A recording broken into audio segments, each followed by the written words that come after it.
मित्रों, मानव जीवन में कुछ बातें बहुत ही प्रभाव डालती हैं। नंबर 1 स्थान।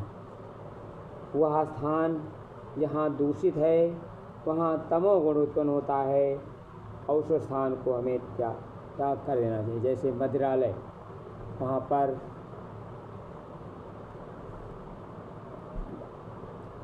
ऐसे व्यक्ति मिलते हैं जिनके अंदर तमोगुण की प्रधानता होती है। उस स्थान को तुरंत त्याग देना चाहिए। हमें सत्संग वाले स्थान को अधिकतः ग्रहण करना चाहिए। नंबर 2, अन्न। भोजन का प्रभाव केवल शरीर पर ही नहीं मन पर भी पड़ता है, अतः ध्यान रखना आवश्यक है। क्या खाएं, क्यों खाएं, कहाँ खाएं, कब खाएं, कितना खाएं और किसका खाएं। गुरुदेव कहते हैं, कम खाओ और गम खाओ। भूख से एक रोटी कम खाओ, रोटी पियो, सब्जी खाओ। भोजन का प्रभाव मन पर अवश्य पड़ता है। एक बार एक बड़े त्यागी महात्मा कहीं उपदेश करने गए। वहाँ से एक सोने का हार चुरा लाए। तीसरे दिन उनके मन में बड़ा दुखी मन से वहाँ पहुँचे और हार लौटाते हुए क्षमा मांगी। गृहस्थ को बड़ा आश्चर्य हुआ, और इतने त्यागी और विद्वान होते हुए भी क्यों उन्होंने हार चुराया और क्यों लौटाने आए। महात्मा जी ने बताया, उस दिन उन्होंने जिस व्यक्ति के यहाँ भिक्षा ली थी वह चोर था। उसका अन्न भी चोरी का था लाया था। उसे खाने में मेरी बुद्धि चोरी के संस्कार पैदा हो गए। इसके बाद दस्त शुरू हो गए, अन्न पेट से बाहर गया, बुद्धि हो लौट आई, उस आपके हार को लौटाने आ गया। नंबर 3, जिह्वा का दूसरा कार्य है वार्तालाप। वाणी में संयम से बोलो। प्यार के 2 शब्द मनुष्य को अपना बना लेते हैं। उसके विपरीत कटुवाणी अपनों को बेगाना बना देती है। आज वाणी के द्वारा माँ सरस्वती का बहुत अपमान हो रहा है। खुशामद और चापलूसी का बोलबाला है। सत्य वचन कहने से मनुष्य को डर लगता है। पहले लोग झूठ बोलते डरते थे, भगवान के घर जाना। झूठ कैसे बोलें, आज सत्य बोलते हुए डरते हैं। गुंडों के खिलाफ कैसे गवाही दें, हमारे पीछे पड़ जाएंगे। इस संसार में सारे झगड़ों की जड़ वाणी है। द्रौपदी के कठोर वचनों के कारण महाभारत हुआ। विश्वकर्मा ने हस्तिनापुर में पांडवों के लिए जो भवन बनाया था उसमें भूमि की जगह तालाब प्रतीत होता था, और वहाँ जल से भरा सरोवर था।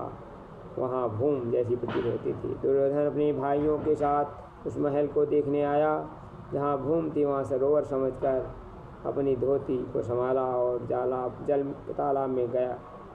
जल का तालाब था, उसमें भूमि समझकर मैं चला तो धड़ाम से गिर पड़ा। द्रौपदी ऊपर झरोकों से देखकर खिलखिलाकर हंस पड़ी। उसने कहा, अंधों के संतान अंधी होती है। यह बात दुर्योधन को चुभ गई। उसने द्रौपदी और पांडवों को से इस अपमान का बदला निश्चय लिया। संभवतः इस अपमान का बदला लेने के लिए द्रौपदी का चीरहरण करवाया। और कट वचन संसार के सबसे भयानक शास्त्र हैं। अतः आप शब्द न बोलती तो आज ये महाभारत न होता। हमें वाणी पर नियंत्रण करना चाहिए। जल भी हमारे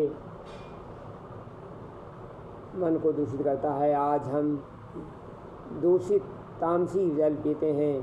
पहले कुएं का जल पीते थे, आज हैंड पाइप से में जो वाशर होता है उससे छनकर पानी आता है, और वो हमारी बुद्धि को तामसी बना देता है।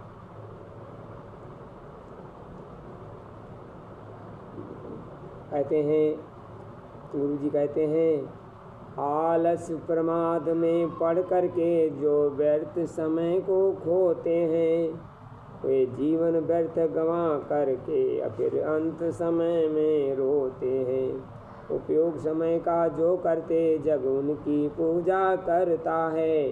वे महापुरुष बन जाते हैं, सौभाग्य उन्हीं का जगता है। उनके जीवन में सुख सुविधा पुण्य सदा ही बढ़ते हैं। वे सिद्ध योगियों के समान अपनी मंजिल पर चढ़ते हैं। जन्म सफल चाहो रखो समय का ध्यान, कर्तव्यों की पूर्ति से जग का करो कल्याण। ऐसी वाणी बोलिए मन का पाप होए, और उनको शीतल करे आप शीतल होए।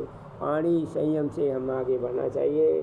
जैसा अन्न हमें उचित अन्न खाना चाहिए,